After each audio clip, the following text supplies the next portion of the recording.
Great stuff, Shani.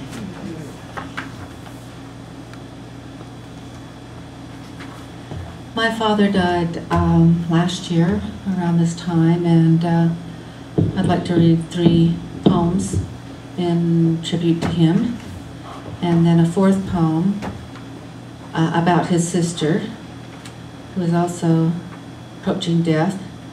And so it's kind of a family memorial service, I guess. I am to the point in my life where my elders are dying, so I have to step up and be the elder, it looks as if.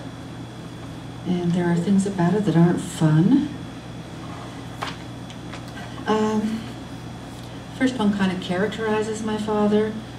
My father, the body donor. I can hear him now. It only makes sense for the advancement of science and the good of humanity. He wanted his brain, in particular, to be studied. A lot could be learned about dementia, the long family history of psychosis, suicide, depression, he'd say with a smile. A materialist through and through, he wanted his matter to matter. Didn't care to be remembered or immortalized, only to nudge good works a little past death. So he chose the inglorious, to repose on ice for medical students to learn about cells, practice surgeries, analyze tissue, bones, brain. Teacher all his life, how happy he'd be waiting for class on his ice slab. Class over he'll burn, that's for my peace of mind. Ashes to ashes, so close to air, they can ride it as words ride our breath. If there's anywhere to get to, he'll get there faster, being so close to nothing. Soft as talc, he'll rise on the winds of autumn. When they send me his ashes, I'll force the quiet defiance of his dust to lift up a little, strain towards heaven, which he would only call sky.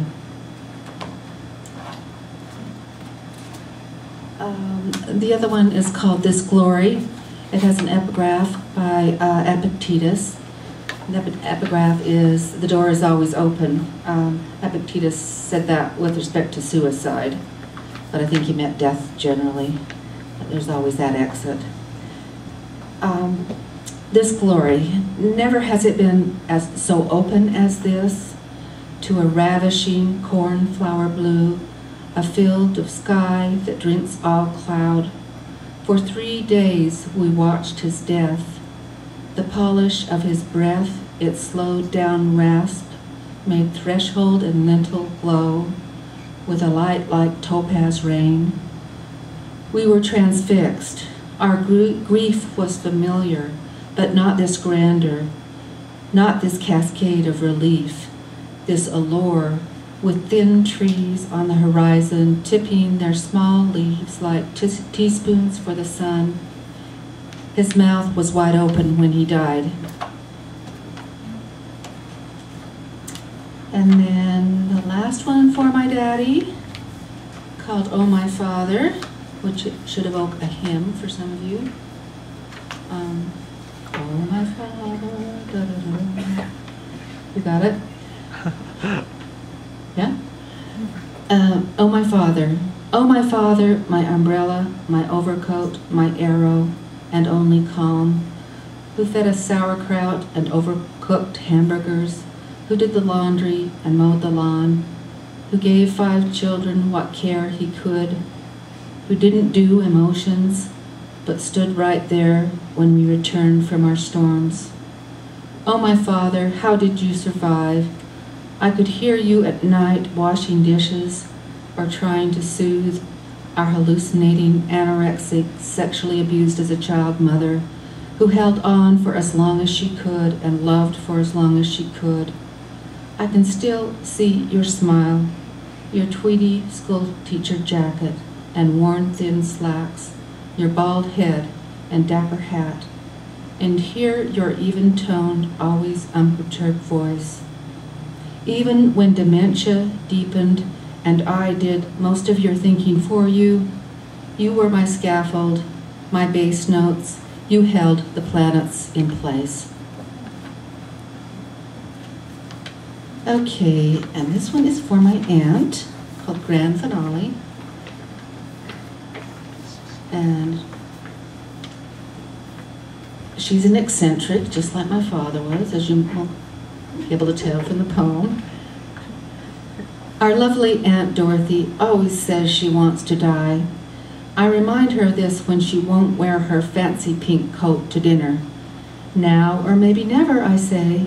It's too nice, she laughs. Let's just look at it. So pretty there in the closet, so me. She's always been a mix of Scarlett O'Hara, Dolly Parton, and a drag queen with working class 5 and dime glamour. That's where I get my sense of style is from that. She once made a hat out of black lace and a Clorox bottle. It looked odd on the table, but actually quite smashing on her, with those platinum blonde ringlets dangling over one shoulder and the loud lipstick she wears even at 87. Turn the world over to young, give them a chance, she says casually, as if she were moving to the back of the bus to make room for a crowd of rowdy school kids swarming the aisle. Why then this delight as she watches my husband swing my 6-year-old niece around the restaurant's plaza when she asks him to dance to the music of a long-haired violinist.